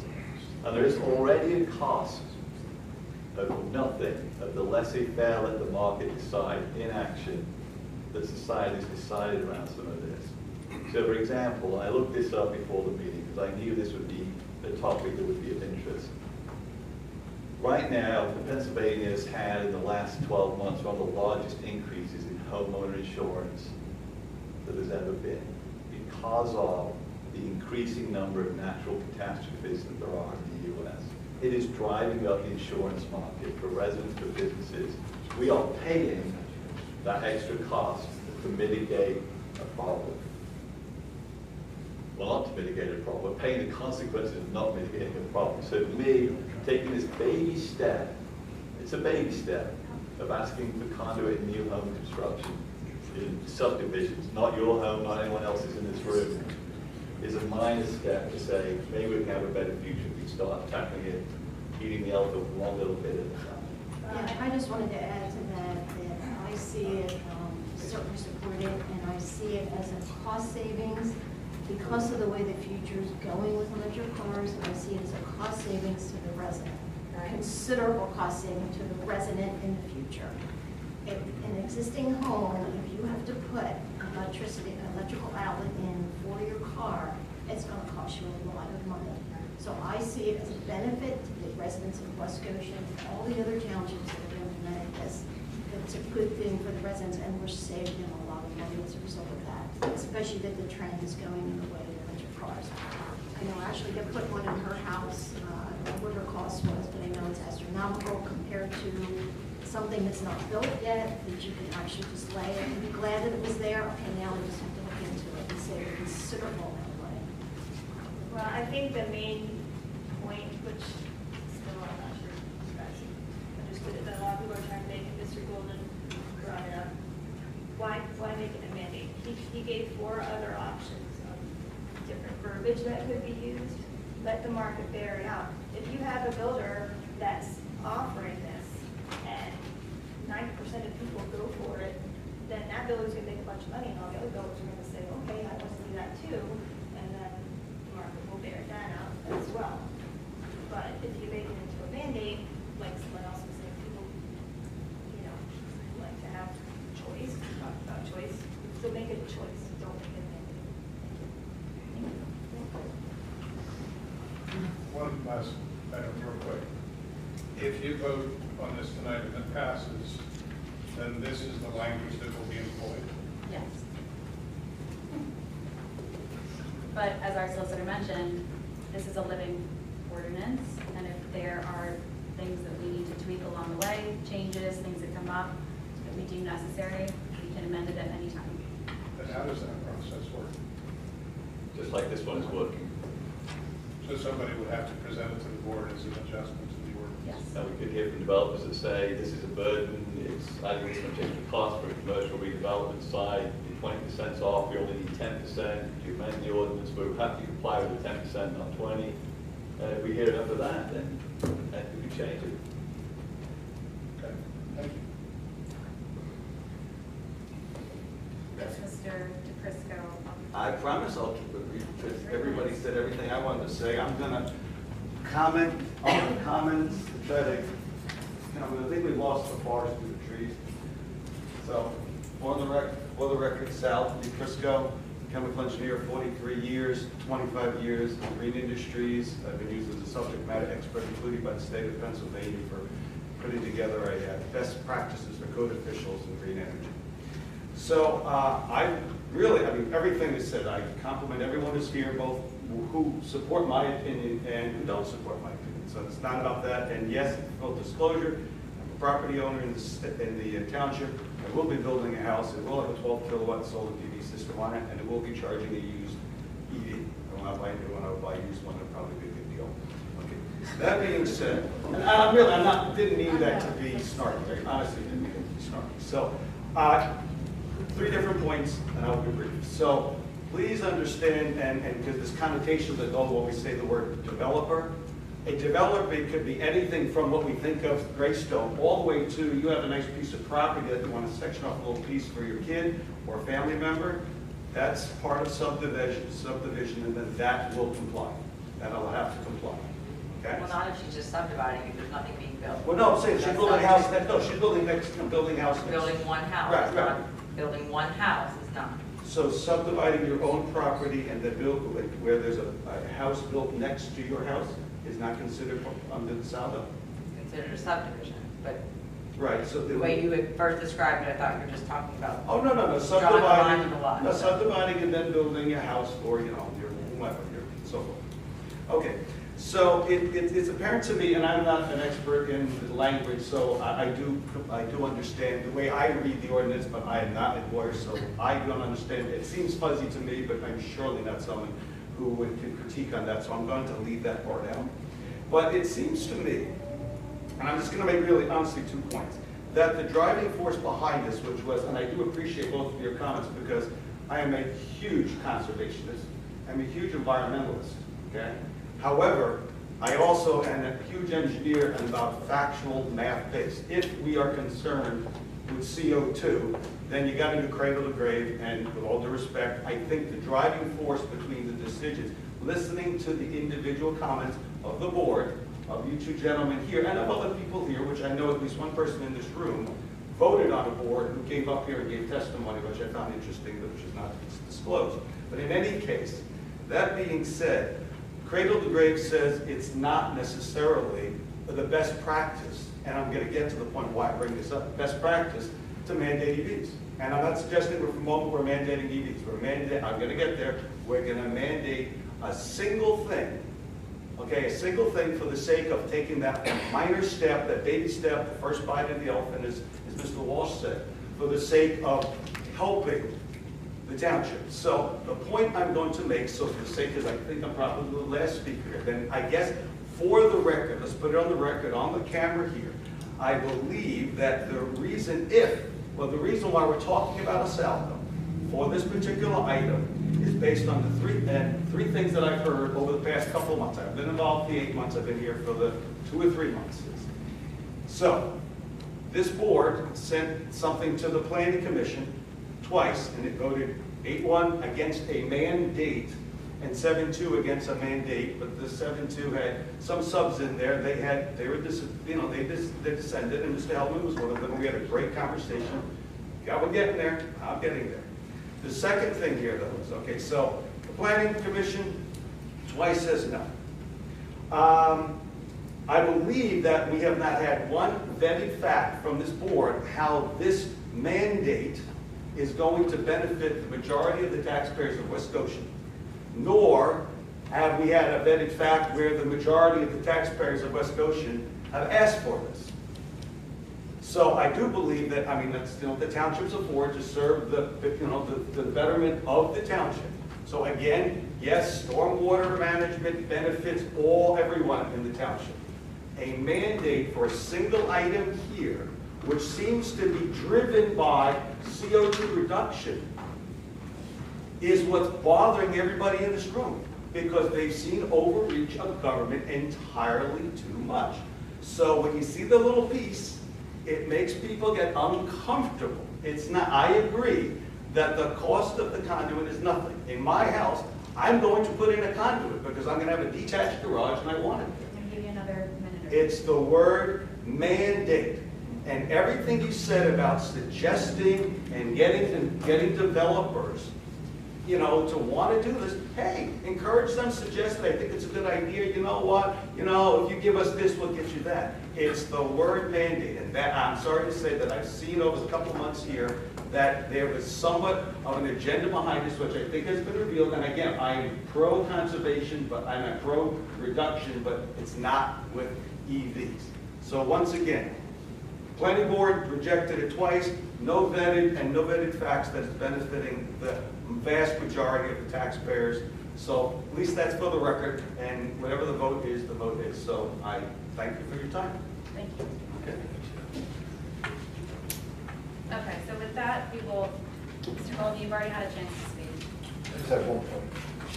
Mr. Goldie, you already had a chance to speak. That's fine. It's going to be no last words. Okay. We'll take a roll call vote. Mr. Walsh? I vote in favor. Yay. Aye. Aye. Aye. Okay, the motion carries 5-0. Thank you very much for coming out, and thank you for your comments. Oh, yeah. Okay, moving on to item number 6, which is the discussion and possible authorization to advertise the proposed ordinance amendment to Chapter 74, taxation of the West Goshen Township Code of Ordinances. Mr. Bayshore, did you want to introduce this?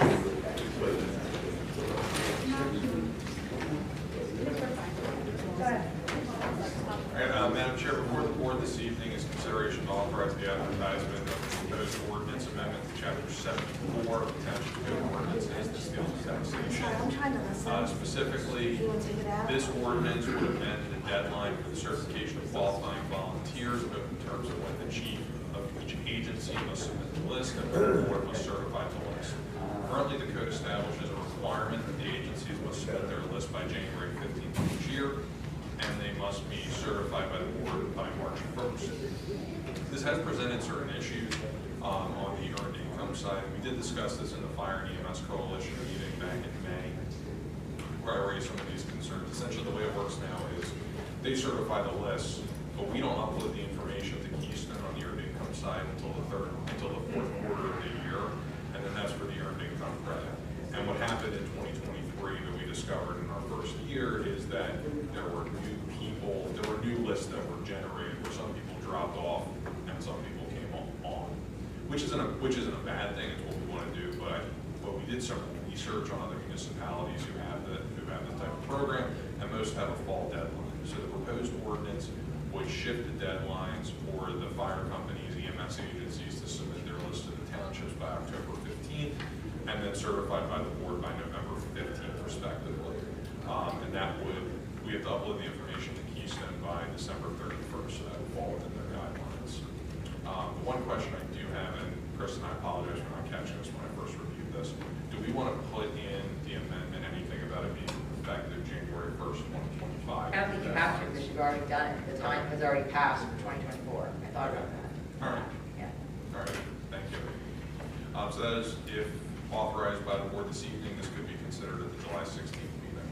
Okay. And as I noted, I don't, and I'll allow Ms. Smith or Mr. Helmut, correct me if I'm wrong, but I don't believe there was any objection to this proposed change at the Fire and EMS Coalition.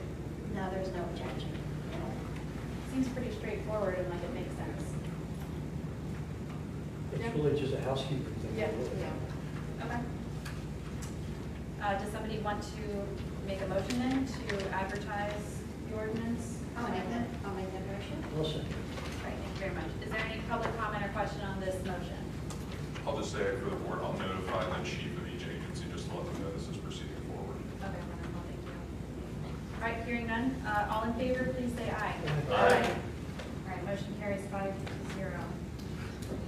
Ms. Canva, do you want to take off? Okay. Yeah. Thank you very much. Yes. All right, and moving on to item number 7, which is the approval of the Board of Supervisors meeting minutes from June 4th, 2024. Does any member of the board have any questions or major corrections to the meeting minutes?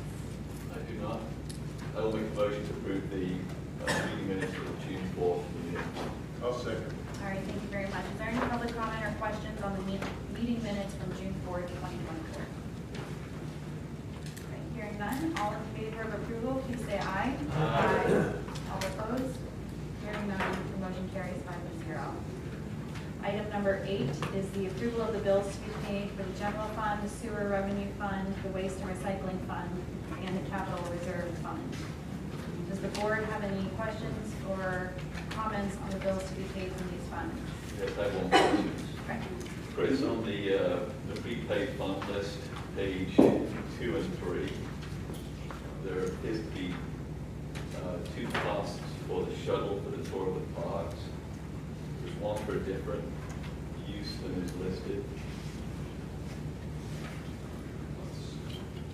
So it's check number 81956 and 81965.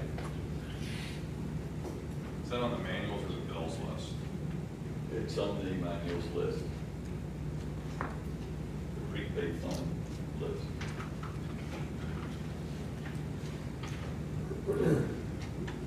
What was that other check number? Check number 81956, the crash coaches, and then Oh, one yeah, on, one's for credit, the one's for Starlight. it was the Starlight. I will check with Ken. I'm wondering if one is for the bus tour, or one of the bus trips. Yeah. Yeah, I think Starlight, we took that to I took that to New to York. DC, I think. Yeah. I'll double check with Ken later. Probably just the description, some page issue. Yeah, we had 2 buses we took there, one was the Crave and one was the Starlight. That was a trip to the cherry blossom, I think. Down at DC. Parks means Yeah, the DC parks. yeah, well, that's, it comes, you know, under parks, and Rec. But anyway, I mean, check it with Ken. I will check with Ken tomorrow. I have one. Yes. Page 7, flags, $2,191.50. Those are the flags for the additional flags that were authorized for the meeting rooms. Yes, that's requested by Mr. Goldberg. Yes. All right, any other questions? Yeah, I have one. Check number 81957 is to Lowe's. There are multiple items on that. One was for the Easter Drive wood and sticks for curbing replacement. What was that about? That was a storm sewer pipe repair on Easter Drive, and there was some curbing that needed to be replaced as part of that. Okay, so that's stuff they got to Lowe's to do that? Yep. Since when we do the storm sewer pipe repairs, since we're doing them in-house now, we're doing more of them in-house, I should say. We're also doing the curb replacements as well. Okay. For smaller sections of curb. All right, and I see the checks are made out, 81958, for example, to the sewer authority members for attendance for the second quarter. I didn't see any checks made up for the planning commission folks. Yeah, I will check to see if those got submitted. Did you submit?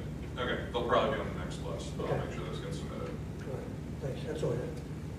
Okay. I'd like a motion to approve the bills to be paid from general fund, the sewer revenue fund, waste and recycling fund, and capital reserve. I'll second that. All right, thank you very much. Yes. Just a quick question. Did you say $2,100 for flags? Flags, poles, everything, yes. How many flags? I think it was 2, I believe, 2 or 3. They are not cheap. Mr. Golden requested them for each room. They're, That's a lot. that's right. I know, right? Any other questions on the bills to be paid? No? Okay. All in favor of approving the bills, please say aye. Aye. All opposed? Hearing none. Motion carries 5-0. Somebody like to make a motion to adjourn? I'll make that motion. Thank you very much. I will second. All right, all in favor, please say aye. Aye. Thank you, everybody, for coming out tonight and for taking part in the discussion. Bill, it's been a while. It has. How you doing? I'm so used to seeing you over here. Here, I do two Sundays.